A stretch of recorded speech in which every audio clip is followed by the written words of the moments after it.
everybody We're now broadcasting. We're broadcasting. How exciting. We are now broadcasting.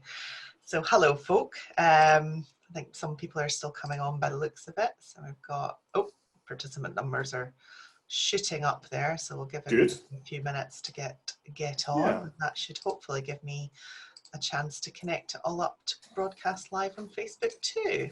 Poor people are just watching me have a cup of tea. That's all good. Mm. So far, Facebook seems to be connecting, which is even better. Good. Technical hitches, none. There we are. Post your video. Let's having a think about it. Good. Ooh. This is exciting. The first time I've done this, used this technology to do this. So there appears to be questions already. There does, doesn't there? Let's have a look. That's probably people can't hear us. It's Erica. Hello, Erica. Ah. Miss Askeladd. Hello, Miss Askeladd. Can you see us and hear us? Because that's the name of the game here. Oh, Alan Morrison, Jennifer Poutney. Oh, marvellous. Tina. There we are. All right. This is really compelling content of me drinking a cup of tea. Right, I've got to say something apparently on Facebook in order for it to go look cunningly. Good, Alan. I'm glad Alan's policing us.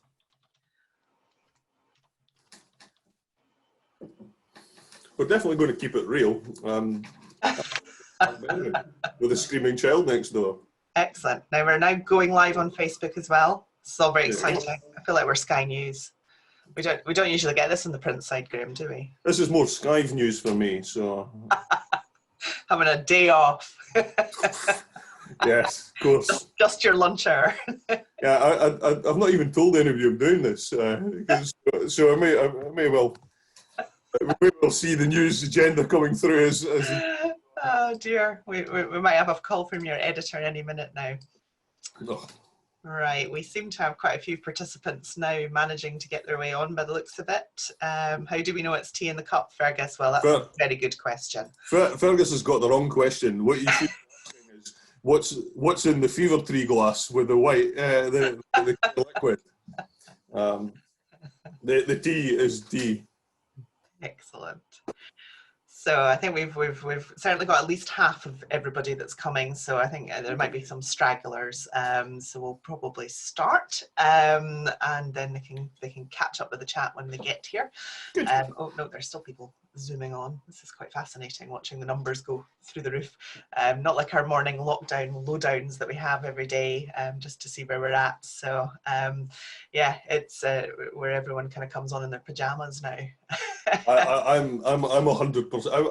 I'm fully embraced working from home, but lockdown pajamas, I don't get it. I don't like lockdown meetings. No. I've seen my entire team in various stages of disarray over the last 4 months, which has been quite fascinating. We did manage to do a test when using Teams. For the first time, and we rolled it out to a large amount of people, and we kind of heard the squeal because I'm not sure somebody realised video happened very quickly. So, worrying. A squeal and a run. So thank you everybody for tuning in. This is the first in what will be a series of Cunningly Good Media Insights. My name's Tricia Fox, and I'm the founder of Volpa, which is a PR and marketing agency based in Perth. And I'm delighted to have with me Graham Huband, who is the Deputy Editor of The Courier, based in Dundee. Graham and I have known each other a long, long time. I've been sending stories to him by email for many, many years, some good, some bad, and half of which never get in the paper. And occasionally we correct each other's grammar on Twitter. So Indeed. You know, we have a fantastically open relationship in that regards, and the last time I criticised his grammar, I'm just waiting for him to chuck my next story out as a result. So, so obviously we've all seen a huge change, I think, in terms of how the world is working in the last 4 or 5 months since we went into lockdown initially, and it's been, I think it's safe to say that it's touched every single industry. in the globe, and PR agencies are no different, newspapers are no different, and I think, Indeed. you know, the way things are working is, I'm certainly finding from the PR side, very, very different to what they have worked previously.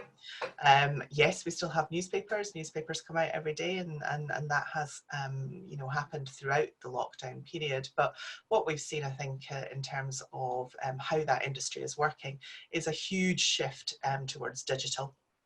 At a speed that I suspect has not been felt for a good 10 to 15 years in the industry.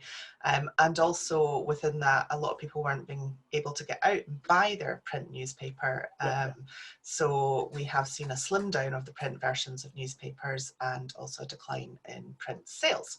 Graham's probably about to tell me that that's all nonsense, and it's completely different in the Courier.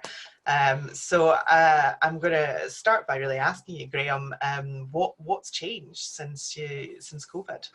Well, firstly, thank you, Tricia, for asking me to come and talk today. Lots has changed, and you may not be surprised at that. But this is actually, I said before we came on this chat, it's actually been quite an enlightening experience to look back at what we have done over this period. And there is in March we had the first Scottish coronavirus case. It was in Tayside, and we reported that on the 2nd of March. By the time lockdown had happened, we were already carrying, we were already changed the complete print format of the Courier. We were carrying up to 18 pages a day of coronavirus news from start to finish, and we for probably the next 2 months thereafter, there was no other story that took the front page. There was no other story in town. That didn't mean there wasn't 100 different ways of telling that story, or 1,000 different ways of telling that story, 1,000 different facets to it. But coronavirus was the underlying story that took the paper into a whole new direction. In more than 20 years of doing this, I cannot think of a single subject that has dominated the agenda in this way at all. So, I mean, when we went into lockdown, obviously the way that the newspaper had to run obviously had to change too. So I can see you're in your spare bedroom, and while I'm beautifully branded, I'm also in my spare bedroom. So how immediately did you have to change as a news team in terms of covering? So we kind of took a slight jump on it. We kind of recognised the kind of direction of travel, and we thought it would be serious. I'm not sure any of us really grasped how serious it might become, but from around the end of February to the start of March, we started to ask our reporters to work from home. Not all our production staff were in the office. We were in the office. But the majority of our reporting staff started to work from home. Come the 18th of March, when lockdown happened, or it was that weekend, and it came into being on the 23rd, I think. Come that weekend, we had all our staff out working from home. There was obviously kind of iterations. We were able to kind of release people, and there was technical considerations to get people out and working from home that journey. But by the 18th March, we were out, and we've not been back since. That's out of our offices in Merseyside. That's out of our offices in Perth, our office in Fife as well. And all our guys have been working from home, but they've been working throughout. So that itself was a big technical challenge. One of the things that really helped us is that in January time we started trial with just a few dozen members of staff the use of Microsoft Teams, and we eventually had to roll out Teams to several hundred people across the business, not just the Courier, on that Friday afternoon. And hope to hell that it would work. It really did, and it has really allowed us to be able to produce a newspaper 6 days a week and produce a website or digital content, so, 7 days a week from then. If we hadn't had that, if we'd been in this same situation 10 years ago, 15 years ago, the impact would have been much more severe in terms of how we were able to produce a newspaper. Mm-hmm. So I bet your IT department has been very busy over the last few months. They have. There was we had to sign on another 700 odd people to work from home. So or allow that kind of numbers to work from home if need be. So yeah, they were very busy, and they didn't really like people like me saying my Outlook's not working today. Can you please sort that out at time? Yeah, because normally a journalist's inbox is tens of thousands of emails. I think there's a sort of unwritten rule if you're a journalist, you have to have thousands of emails that are not read in your inbox, isn't there? Yeah, well, yeah, I'm kind of indicative of that. I've got 17,000 sitting in my email inbox at the moment, which is. And that's one of the challenges that I think people don't understand, that it's very easy to email a press release to a journalist, but when you're competing against 17,000 other emails, to be seen in that pile is quite a challenge, I think. But that's where relationships and compelling content come into it. Mm-hmm. It's not that I don't read my emails. It's just they pile up quickly. That's just the way of it. And so that's about what's coming in the door, I suppose, as well. Mm-hmm. So in normal times, what would a deputy editor be doing, and how are you doing it differently now, or is your job exactly the same? It's a difficult one to define, the deputy editorship, because the editor every week you kind of touched on that strident role, that slightly detached role that people might think of. That's it's just a characterization, really. But on a day-to-day basis, my role, I kind of oversee the news operation rather than I'm involved in it immediately day to day. So we run at the moment, because of coronavirus, we've gone to 3 conferences a day. We take those conferences, we decide, we set hairs running in the morning, we look to have a conversation at 2 o'clock and decide where things are going and what we're likely to have material-wise, and then we speak again later in the afternoon to start deciding what we're putting in the paper the next day and how it's going to be placed. Alan's asking what time our daily conference is. So we do a call at 10 a.m.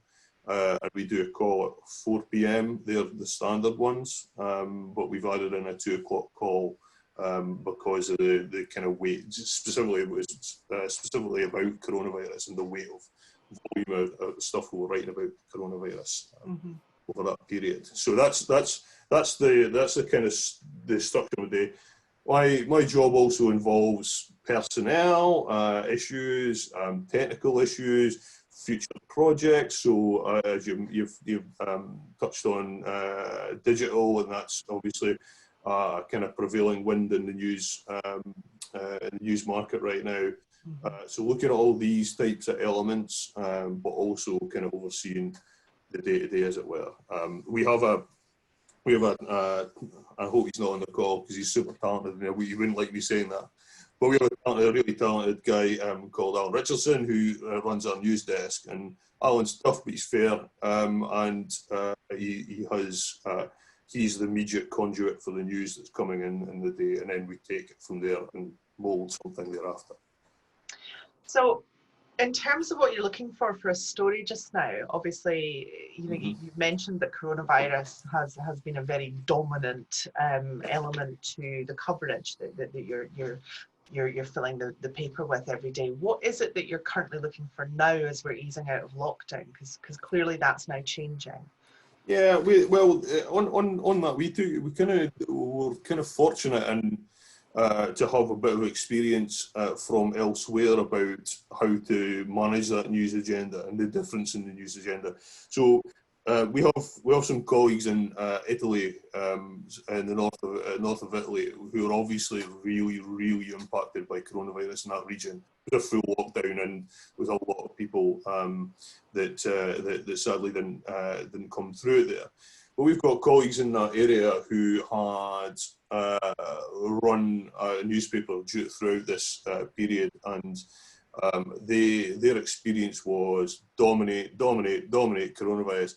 After a while, people, after a reasonable time, people started to feel a bit jaded by it, and a bit jaded by that agenda, and only talking about one thing, and it was very tough going, very important, but very tough going. And I think they might look back and think they ran their coronavirus coverage, full stop, for a little too long, because that was the wider prevailing kind of wind within the community. We dominated our front page for probably 2 months, with it. But all different aspects of coronavirus, and but we started to, from that experience and from our kind of own gut instinct, we started to realise that people wanted something different and wanted to not just see something different from coronavirus and COVID-19, but actually engage with different elements, because it was in their lives, but it wasn't the only thing in their lives. So from kind of June time, we started experimenting with going back to what is our, what's our kind of direct content, which is our localized leads, news leads, etc. As much as we possibly could, and as often as we possibly could, and it would be the vast majority of times, our coronavirus leads were coronavirus leads from our local circulation lead area. So the likes of, we did a front page with Boris Johnson in intensive care. That was an exception. That was quite a shocking thing, and it was an exception. But around it, I've just gone through them, and around it, all our coverage was local, and we were looking at care homes, we were looking at do not resuscitate orders, which we kind of led the agenda on that. And there was all sorts of elements to it, but we came to a conclusion kind of mid to later June that we would start to really push the news agenda back to our core. So is that kind of normal coverage then that you're looking to move it to, or is there still a sort of a link to the COVID thread of the story that you're looking for? Or it's a bit of both, really. I mean, I don't think it's you can manufacture it quite that specifically. COVID still has an enormous impact, and it still has an enormous reach on business, on health, social care, on all these elements within our community. We have to reflect that. That's our core. But we've also now taken completely different news stories and put them on the front that have nothing at all to do with coronavirus, and that was a decision that we kind of took and trialled. And what we've seen, going back to what you said about print sales and all the rest of it, yeah, we took a real hit. There's no disguising the circulations of all papers have taken a hit. What's been massively pleasing for us is that I think after the initial 2 or 3 weeks where lockdown was kicking in, since then it was only, I think, on 2 occasions week on week that we've not seen a circulation rise in our print circulation. And we've had we're going back up the way, which is great. We're not going to. I don't think we're going to get back to where we were, but we have seen that rising circulation trend. And then some of that shifted onto the digital edition then, because you made that free for 3 months. Well, we launched that on the 20th of March. We said we kind of recognised that that we've got a public service obligation as well, really, in what we do. So we did offer an e-paper, and it wasn't just the Courier; it was across all our titles. We offered a free e-paper offer, put that out there, and it was basically to see if we could reach or try and reach people who weren't able to go and get a paper or hadn't arranged for a paper to be delivered, because we continued deliveries right throughout. And there was a really strong strong take up to that offer. And what the place we're in now is that was a free for 3 months offer. The place we're in now is we've gone through that 3 month period. The people are making a decision whether to stick with us or not, or to go back to the paper. And what we're seeing is a lot of people who aren't sticking with the digital model are going back to the paper. A very significant number of them are going back to a physical paper in their hand. But we're also retaining a very significant number of those people, which is great. We had to what we did was we didn't just take a decision to offer a free online paper. That wasn't the decision. That was the outward decision. That was the outward offer. But what we did in the background is we then set up several kind of distinct publishing teams, digital publishing teams, to look at not just the coronavirus, but to look at nostalgia locally and to look at food and drink locally and all these elements. And we built out a real content hub digitally that we were giving people something to spend time with, and that was our strategy with that. So what we've seen is we've seen both elements. We've seen the print start to come back, which is great, but we've also seen a very kind of distinct core of people take up that e-offer. Yeah, I mean that's very interesting, because what you're saying there is that you've dipped into your archives to almost reuse that content in a very different way, because as the world stopped working, literally, you know, the ability to generate news stories obviously disappeared with it. And it's, on one hand, you had a very big story dominating the news cycle, and on the other hand, there wasn't the activity that you would normally see with businesses, you know, doing their usual thing, people going out about and life happening to them. So, and that's still to a much lesser extent, that's still the case. But what we haven't done is just relied on archive material. What we've done is, for example, our nostalgia team, yes, we use some archive material, but what their task is to go and build stories and talk about communities through archive material. So they're building new journalism elements into you know, archive story. They're telling those stories in different ways, in different manners. We're using different platforms. We're using a lot more video. We're using a lot more really kind of informed, and we're using a lot more data and a lot more insights to inform us about what we're trying to achieve.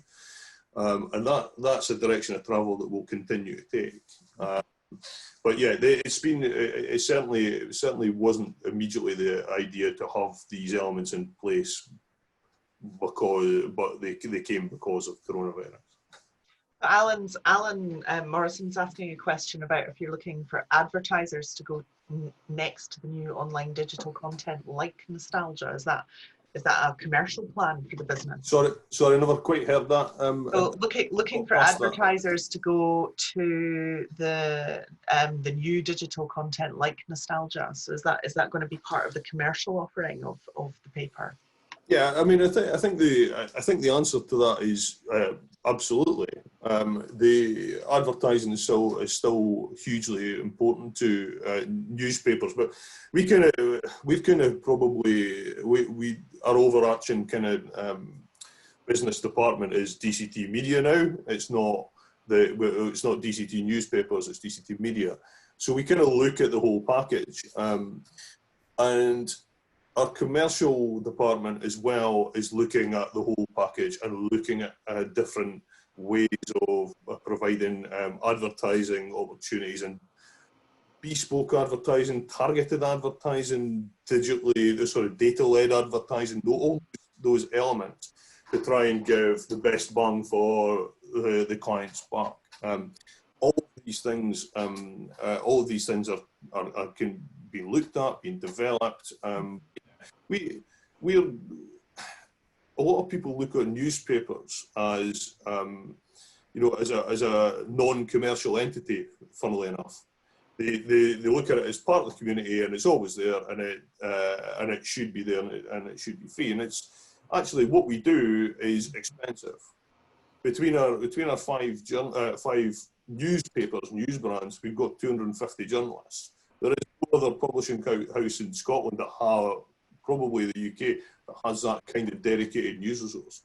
So that's expensive to produce, but it allows us to have, it gives us a chance to produce something really compelling.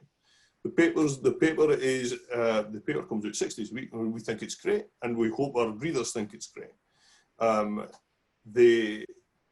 Where we are with our digital journey is, I would say we've had a website up for well over a decade, and we have a news. I would say we're still in the foothills of that development, and we've got really quite big and quite strong plans about what we want to do with that, with those platforms. And what we want to do is take our readers and really give them a stunning digital experience, something that they can't not with. That's an expensive thing to do, and a lot of people have tried different ways of doing it. The most prevalent way of digitizing and monetizing newspapers to date has been through clickbait, and we're not going down that road. We won't go down that road, because that's a race to the bottom rather than a race to the top. I find that format of digital newspaper a little bit like a haphazard experience as a user. Yeah. Whereas, I mean, I read my digital courier every morning, and I like it because somebody has taken the time to collate the stories and present them to me. And I still like that format of a newspaper. And I think a lot of the bigger papers are maybe missing a trick. It might feel a bit old-fashioned, but actually it's interesting that you're saying that people are shifting back from the digital version to the print version. I think it's because people enjoy the ability to open. Similarly with books, people like the ability to touch and feel a book. Yeah, I mean, you see, take it out of newspapers, you see it in vinyl records. Vinyl was dead as a format. Nobody cared about vinyl. And suddenly, actually, no, picking up a record is a nice experience. Reading the sleeve is a nice experience. Putting all those elements into it is a nice experience. And so there's definitely a market for that. What we've got to do with our digital project is be really smart about it and be real and not. There's been a lot of people going down and falling down a lot of potholes trying to digitize the newspapers and the news. My view of it is that if I put a news story in front of you, Tricia, or anyone that's on this call, that's utterly compelling, and it's told in a compelling way. So it's multi-layered, you can peel back areas of it, you can look at it, it could be a series, it could be, if you do it in those ways, if you have a 2-minute summary of it on a video, but you can also produce it for an hour, and it's, you get as much or as little as you want, and it's bespoke to you, then that's a more engaging experience than throwing hundreds of adverts hundreds of poor quality adverts onto a website and asking people to engage with something that takes a minute to download and is just a faff and doesn't look great and doesn't look fun. So yeah, we're in the foothills of that journey. I really hope people will come with us, because I genuinely don't think there are other publishing houses in Scotland that really have the opportunity to do this, and we do. It's a long-term journey, but we really have good, really kind of positive plans for a digital experience. Yeah, I mean, some of the things that we've come across is that a number, particularly of the national papers, they furloughed a number of their feature writers or regular columnists because that kind of content probably wasn't there forthcoming. And you know, I think what's been quite interesting, and you know, I've not come across a DC Thomson journalist that's been furloughed yet, and I don't know if you furloughed anyone. No, the Courier has a couple of people who were involved in commercial writing, commercial rather than news writing, and that's it. So yeah, and that's the same across our group. We've not had anybody. Sorry, certainly within newspapers. We've not had, the Courier itself hasn't had anybody off sick, and touch wood, I hope that remains.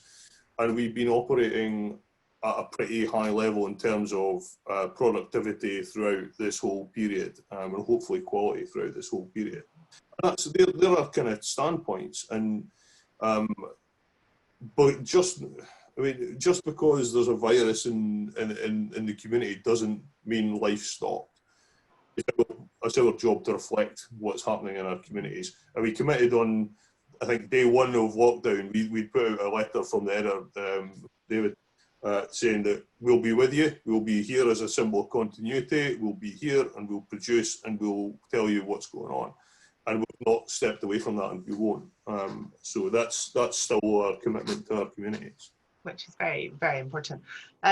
You touched on sort of the digital and looking at that whole product, and you mentioned advertising. Now, you know, as a marketer as well, I'm very consciously aware that very, very, very many businesses put their brakes on their marketing at the beginning of this whole period.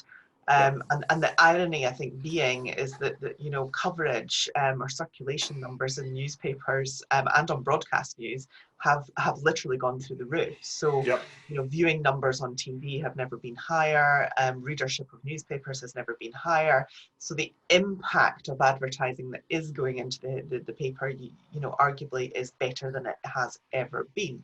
As businesses come out of lockdown, you know, are you seeing an uptick in advertisers coming back?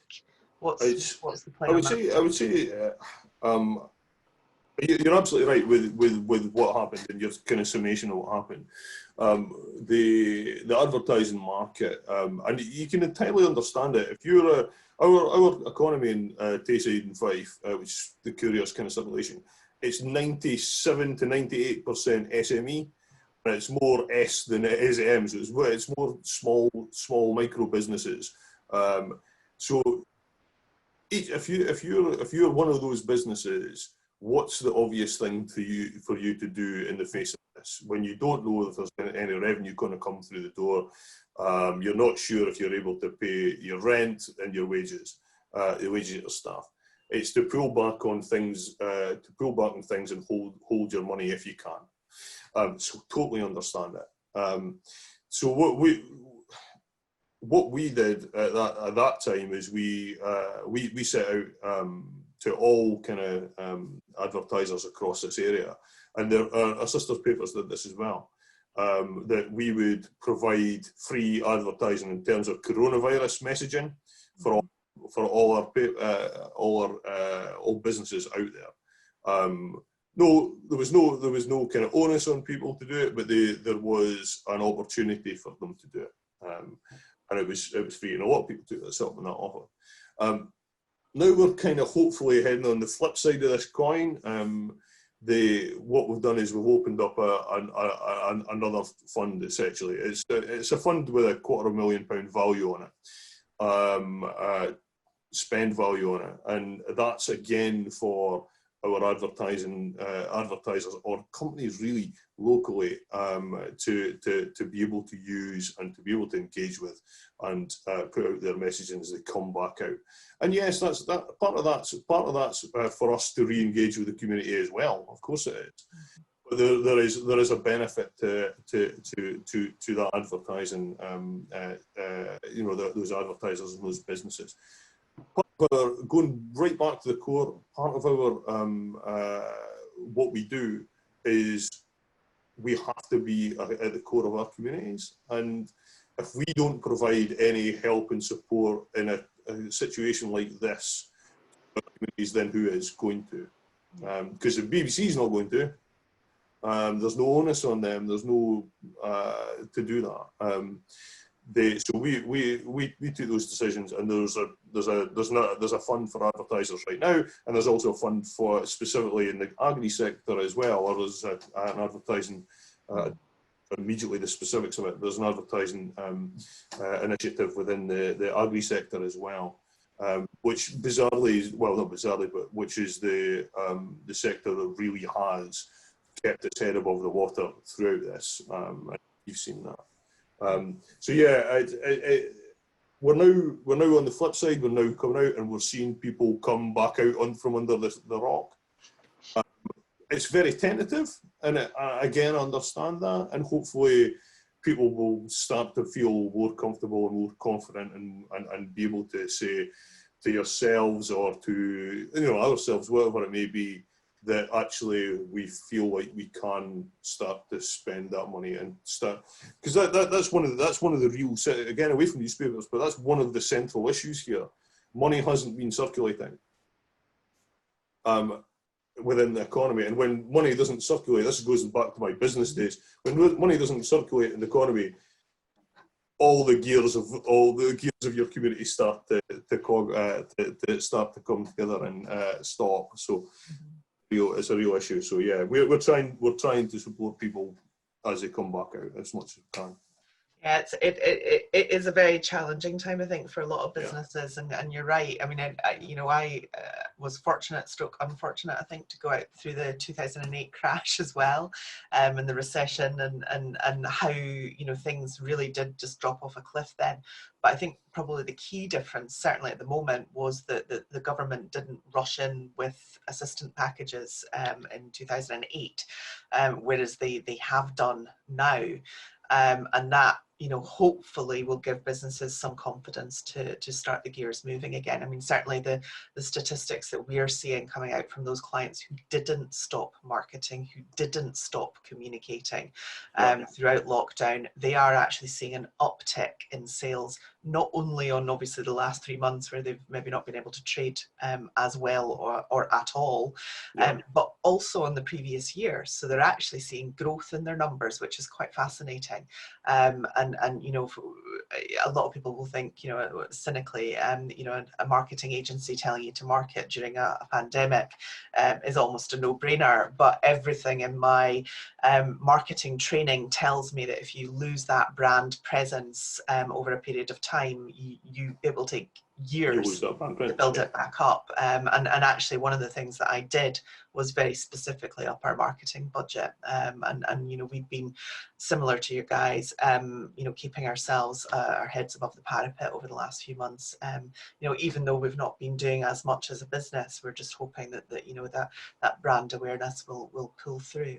I'm also hoping on that point, I'm also hoping, and I think there is evidence of it now, that people, one of the positives that might come out of this whole thing is people actually are seeing the benefit of what is on their doorstep.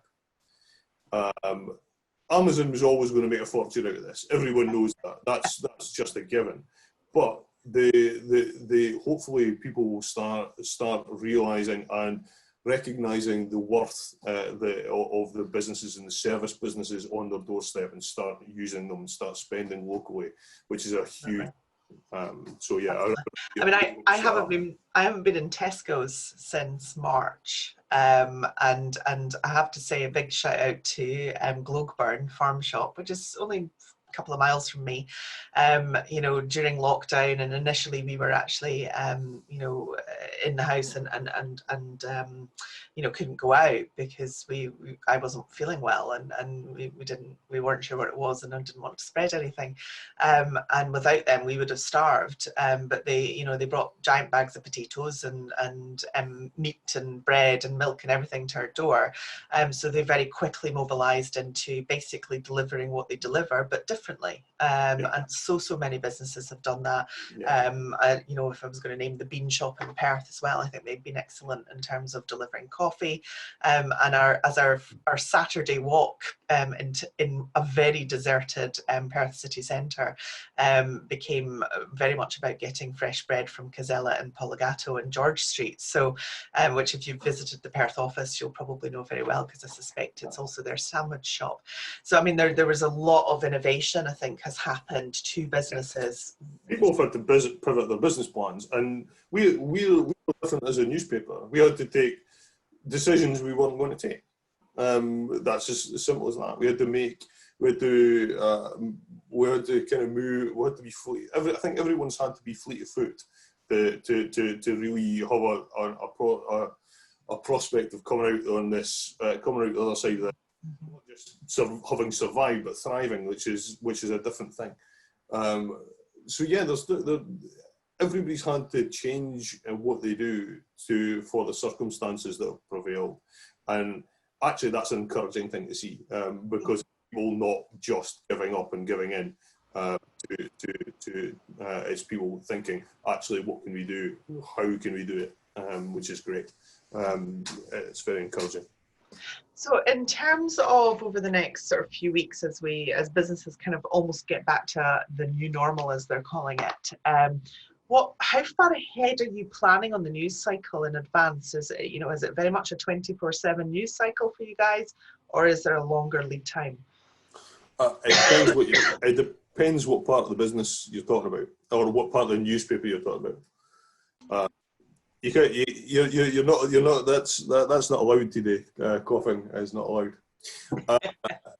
It's very antisocial. No, it depends what part of the business. The news is news, and it happens, and it occurs, and it breaks, and that's our bread and butter.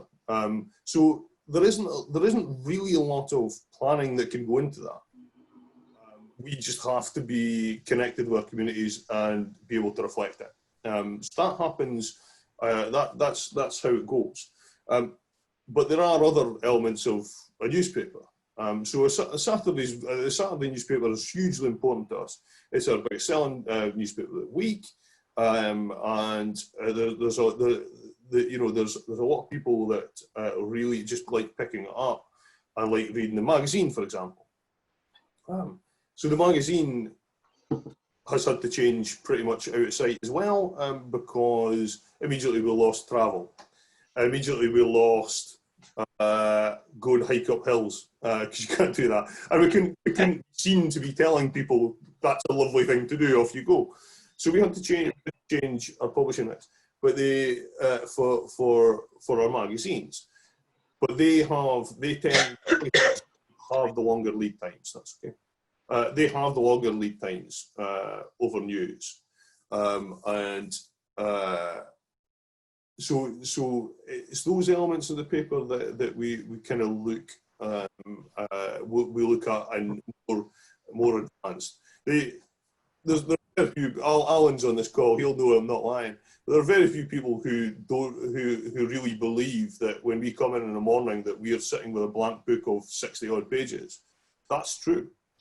That's what we have. This morning we're looking at 60 pages.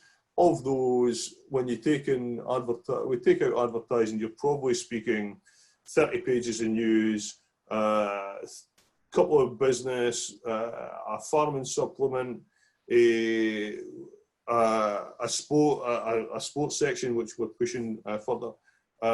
So we've got that to fill. That happens. That's what we're all about. but we do have elements that are further advanced and further in advance, and that tends to be on the feature side and the lifestyle side of the business. Do you ever worry you won't fill it? No. No, really not. Even during a pandemic. Well, the thing is about the pandemic, I mean, that was an extraordinary news cycle, but it was a news cycle. Mm-hmm. It was, I mean, there was a huge amount happening, even if people couldn't go out their door. So we don't really think. We had a couple of people came and joined our conference yesterday, and I could see the panic in their eyes at 4 o'clock that there was hardly anything in the paper. They just, how did this happen, and how is this brought together? So no, I don't concern myself about not filling the paper. We do fill the paper, but yeah, there are longer lead times for some elements of the paper as well.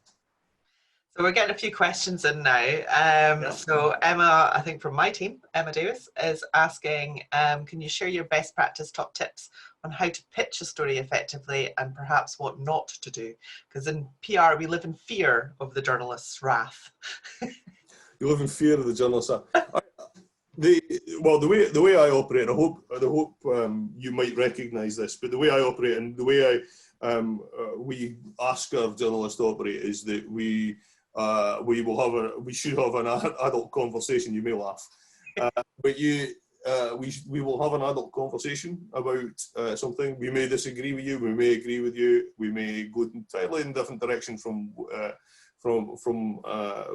what you might expect us to, but we should be able to have that conversation in the first place, and we shouldn't have journalists' wrath. That's not part of the game. We're actually nice people. In terms of pitching a story, I don't really see it like that. That's not how I see it. So if something's a compelling story, if it's interesting, it should go in the newspaper. It should be, if it's interesting to people, if it has interesting elements to it, then it's sort of a story that needs to be told or should be told. So I find some PR pitches funny, and I'll not even lie to you about that. I'm just like, you know that this call you're making to me, there is nothing behind it, but you've been told by your client business that you have to make that call, and you know it's going nowhere, but the call has to be made. And from my point of view, that's down to you guys to manage your clients and manage their clients' expectations. But there's other PR that comes forward, and you look at it and you think, yeah, but I would like to take this in a different direction, or I can see how we can develop this into something great. And that's about working with each other. I'll tell you a couple of things don't ever do. Certainly with me, don't ever do.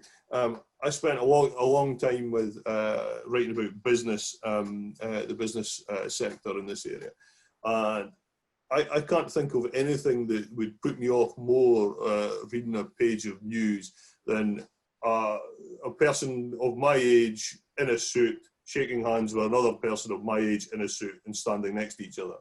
There's nothing compelling about that. There's nothing interesting about that. It's just blah. It's just nothing. The same goes with giant checks. Don't do giant checks. They're terrible.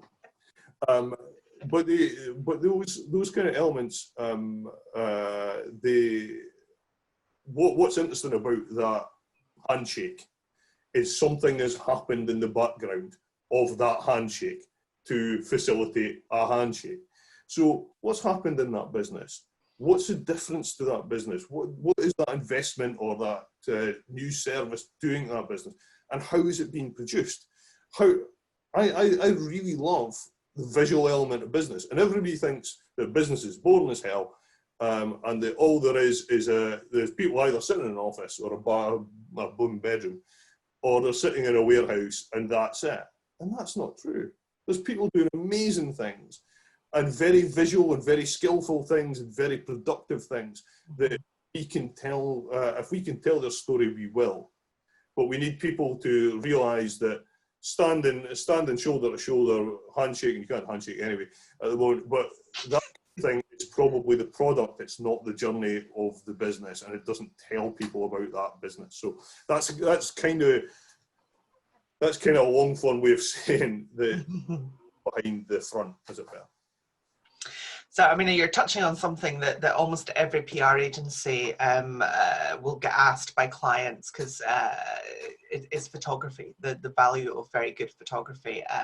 We as an agency have worked with some very good photographers for years. Graham Hart on Persia Picture Agency I've worked with him now, I think probably for 15, maybe even 18 years. And you know, we always put some photography into our budget because we understand that a picture tells 1,000 words, and clients always go, why do we need photography? Or worst case scenario, can't we do it on our mobile phone? What do you have the answers to those questions, Graham? Tell them to phone me, and I'll tell them why. I mean, going back to our daily conference, at 4 o'clock every day, we look at our editions. We look at our Perth edition, look at our Fife edition, and we say, what's the best image that we can put out there, or that reflects today's news agenda. We tend to have the makeup our front page tends to be a splash story, so whatever our front lead story is, but we tend to have a main image as well. And that's a real showcase. That's a window for you know, it's a window of opportunity. And every day we're looking for standout photography. We've got our own photographers out on across our patch, going to events, speaking to people, and talking to them. And it might be the most innocuous story in the world. It might be there's nothing really behind it, but they've captured a beautiful portrait, or they've captured a moment, and that would go on the front page, you know, 9 times out of 10. And it doesn't have to be that there's a huge hoo-ha behind it. The other thing is going ahead. The importance of video as well, really good images of business companies or people or whatever they do, whatever it may be you're talking about.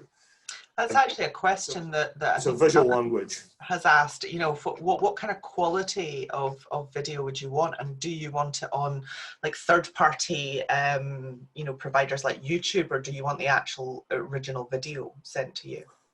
We would go for the original on every occasion. It's funny, we still get really poor quality photography and video coming in, and I actually find it difficult to understand, because you mentioned mobile phones. My mobile phone doesn't take an image that's under 5 megabytes anymore, so I can take a bad image, but it's nothing to do with the quality of the thing that's in, you know, the equipment in my hand. It's very difficult. It's actually a difficult thing to produce poor quality in terms of the resolution of images and video. Alan again will be correcting me very shortly, but so we can deal with point and click imagery from a mobile phone. We do it all the time, but as high end, high quality as possible.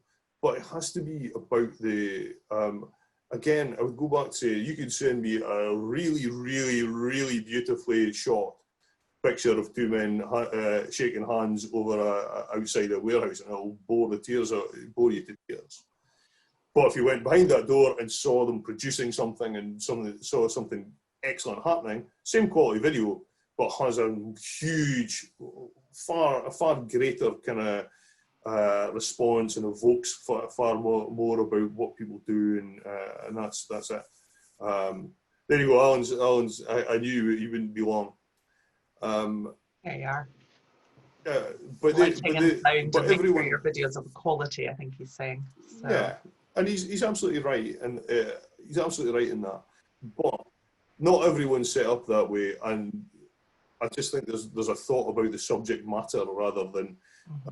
Than what what device we're producing it on and what things, because things happen and people, not everyone's a publisher, not everyone's a photographer, not everyone's a videographer, but things happen. So yeah, it should be difficult these days to produce poor quality.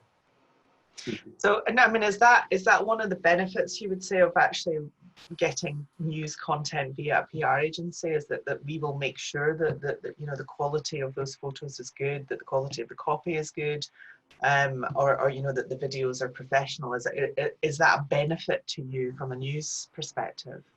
Yeah, of course it is. There's also though there is a flip side to the coin where something can look obviously corporate, and it looks too corporate, and it is disengaging from that point of view. So I've seen that before. But yeah, I mean, I think that's, you know, from your perspective and from the kind of wider PR community, you're there to put your clients forward in the best light. It's very much not our job to then say thank you very much and say that's lovely and chuck it in the paper or chuck it on a website. That's not our job. That's not journalism. But there's certainly a job there to be worked at.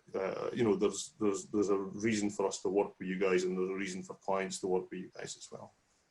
I mean, hopefully we make your job a little bit easier by, you know, pre-packaging as much as we possibly can. I'm smiling. I'm smiling, Tricia. I'm smiling. No, I don't make your job easier, Graham. I hope well, yeah, we've had our moments. We've had our moments. That's usually when I'm trying to get you to not put things in the paper, I think. Well, that's that. I suppose that crisis management side of things. That, I mean, this whole pandemic period is a crisis. So you're absolutely right when you're talking about communicating with people, and we've continued to communicate. We've continued to engage. A lot of people haven't.